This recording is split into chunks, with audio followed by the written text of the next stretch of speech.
Mr. Snow, after everything you've seen out there in the world,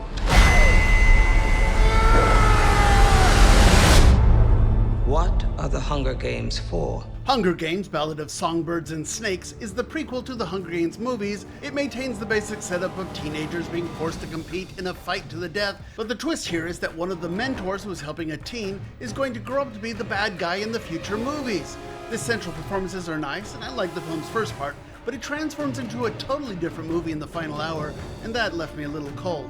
Are you alright? You're smiling and crying at the same time. It kind of looks like it's hurting your face. It does hurt my face. Trolls Band Together is another bright and shiny animated comedy. This time our heroes must band together to save another troll. Look, the story doesn't really matter. It's shiny and silly with lots of music and funny voices. I think elementary kids will love it. Coach, we've got the toughest job on the island. All we want is just one goal.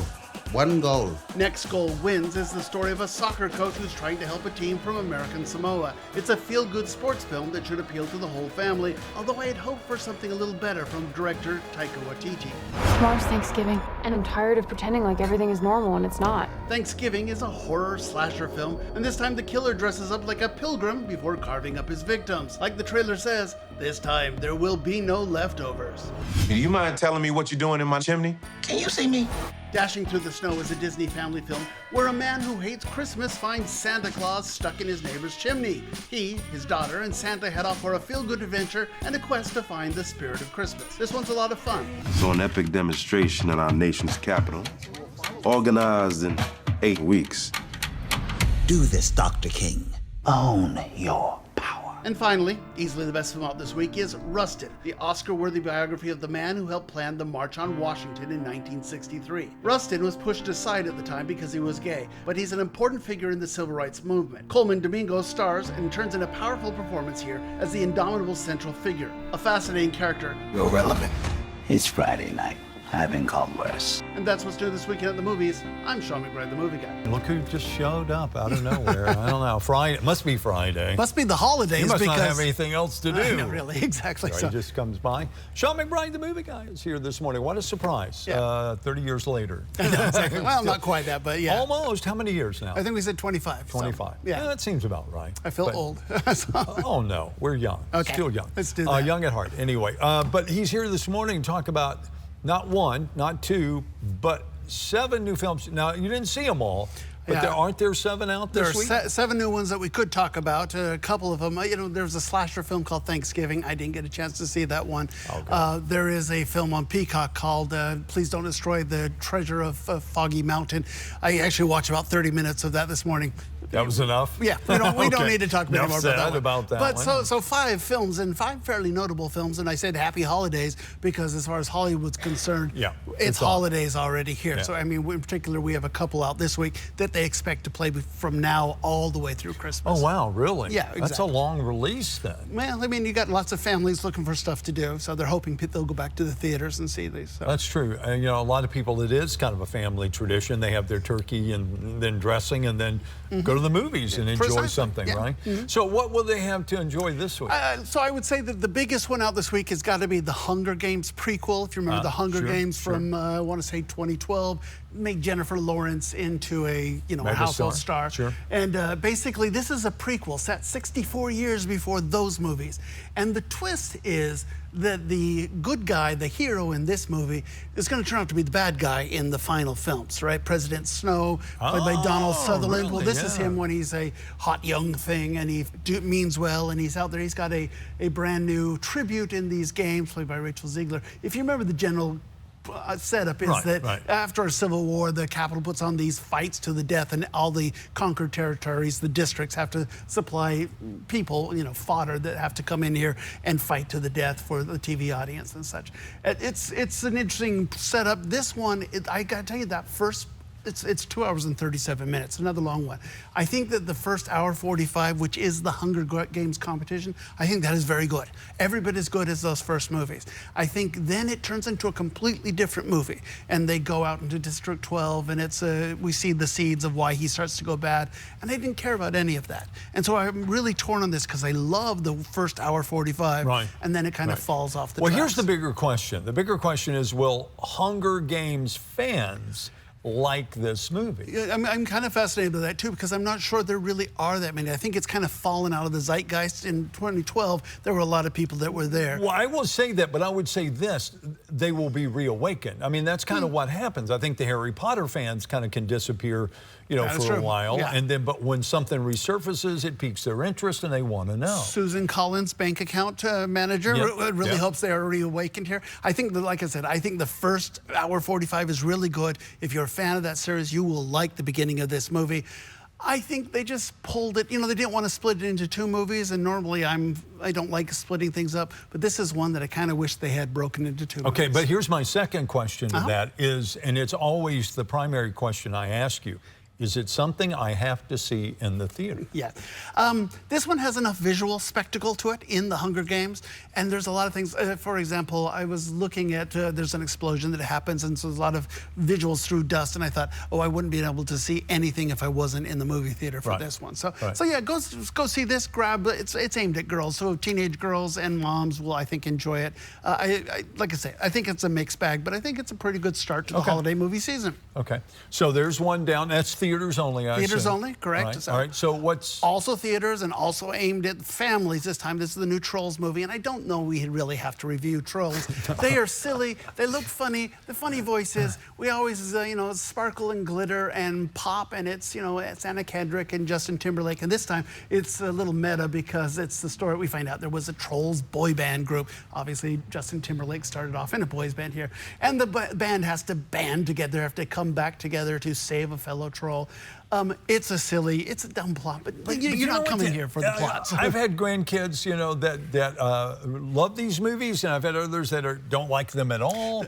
You know, but what seems to bring them is the music in these movies. That, you know, they don't try to hide it. It's very much in the forefront. It's a big part of the show. So I saw this snuck here in Beaumont 2 weeks ago. They had a sneak peek on a Saturday, and I went and saw it, and it wasn't full, but there were a bunch of kids, elementary school kids, and the ones there seemed to enjoy it. They were laughing, and they were, you know, chortling at the silly, stupid humor. I thought it was good. I don't think it, like I said, I don't think you have to review it. You know what this is. Right. If your kid is in the age group where trolls are funny, you're going to see this. And if your kids have aged out of it, they wouldn't be caught dead in this movie. Well, exactly. Yeah. But again, you like you say, you know your audience and you play to it. And it works. But this is one that will play all the way through Christmas because it's something for the whole family to go enjoy at the movies. Right. I'm going to ask if I have to see it in theaters. All right. So let's move on then. If those are the best two you have to offer. And Next Goal Wins is an interesting thing. It's from Taika Waititi, who's a director that we really like here.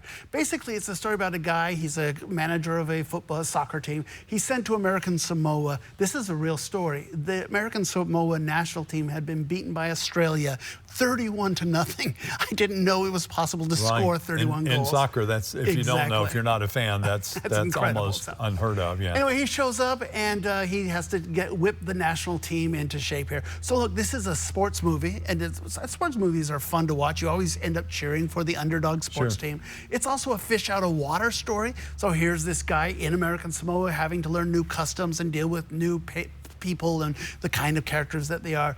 That is, you know, interesting stuff. It's always easy to cheer on that guy as well. That being said, I think this one is really kind of hit and miss. You know, I mean, they go through the elements. You know, okay, here's the funny looking players and here's their funny customs and stuff, and then suddenly everything's better and they're starting to win. And I didn't really feel, you know, that transition. That being said, it's impossible not to feel good for this. It's a feel-good movie. This is one that I think could play well for families, but I don't think it's quite as solid. We just expect more from Taika Waititi these times, and it's, you know, it's just kind of a middling effort. All right, so where would I have to see this? This one's also in theaters. Okay. So, and then quickly, the other one in theaters is the Thanksgiving movie, which is the slasher film. I'm pleased that we now have a horror film for every holiday, and the twist this time is that the killer dresses like a pilgrim. Oh, I thought you were going to say, why carve the turkey when you can, Yeah, the tagline is like, there will be no leftovers and stuff. There you go. I want to get, you know, what's the Arbor Day slasher film? Cinco de Mayo, we can go Stabo de Mayo or something. something like that. There's a ton of these things. I can't wait to fill out the whole calendar. Can't wait. Okay, very quickly on home streaming here. There's two of notable, and I would actually say the better stuff is on home streaming this week. But there's one called Dashing Through the Snow on Disney+. And this is, it's Ludacris, and he's a guy, he goes to check his neighbor's house while they're on vacation for Christmas. Anyway, Ludacris goes there and he finds Santa Claus stuck in the chimney. Okay, so this is not the right video that we're seeing there. This is Rustin stuff. Anyway, Dashing Through the Snow, though, he finds Santa Claus stuck in the chimney, and the idea is he hates Christmas. He does not believe in Santa Claus. He had a bad experience when he was a kid, but he finds the real Santa Claus, played by Lil Rel Howery, and he and his daughter go on a magical adventure, shall we say.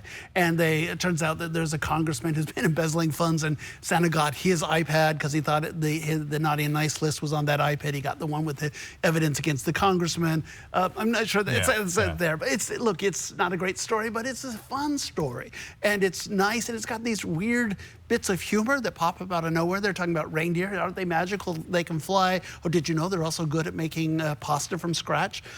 Has nothing to do with the story. Right. It's just a throwaway thing that made me actually laugh out loud. So I thought this was kind of sweet. And obviously streaming, right? Yeah, so Disney Plus. Obviously Disney, so obviously a whole family movie. So. Right. And then the best one, Rustin, is a really good movie over on Netflix. And this is the story of Bayard Rustin, a figure of the civil rights movement that I don't think most people know who he is at all. And Rustin is the guy who kind of organized the March on Washington in 1963. He's the guy that had the dream that everybody should go to Washington, and then obviously Martin Luther King, that's where he gives his famous speech here.